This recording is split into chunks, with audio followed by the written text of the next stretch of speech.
Sinagot na ng ilang mambabata sa mga kumakalat na balitang mayroon umanong pagpapalit ng liderato sa Kamara.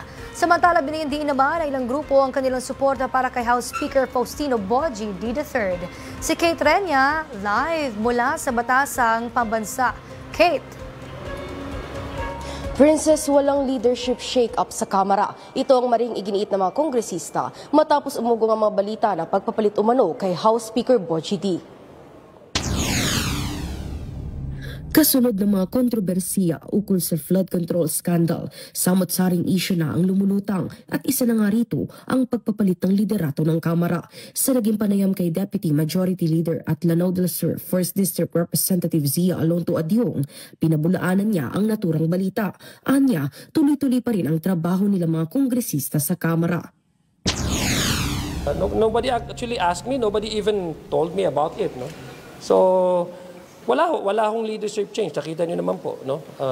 Continuous pa rin yung aming trabaho dito sa House of Representatives under House Speaker Boji D. Samantala, ayon sa Partless Coalition Foundation Incorporated, 44 na miyembro ang lumagda sa isang manifesto bilang pagbibigay ng suporta kay Speaker D.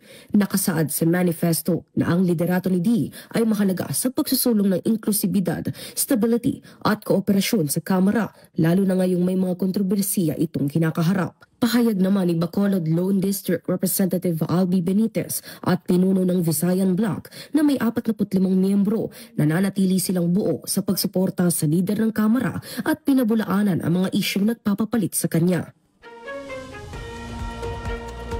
Princess, ibinahagi rin ni Representative Benitez na suportado rin ni dating House Speaker at Pampanga Representative Gloria Macapagal Arroyo ang pamumuno ni Speaker D, habang nilinaw naman ni Deputy Speaker Ronaldo Puno na walang katotohanan ang mga ulat ukol sa pagpapalit ng liderato ng Kamara. At yan muna ang pinakahuling update mula dito sa Kamara. Para sa totoong balita sa Bagong Pilipinas, Kate Renya, Congress News.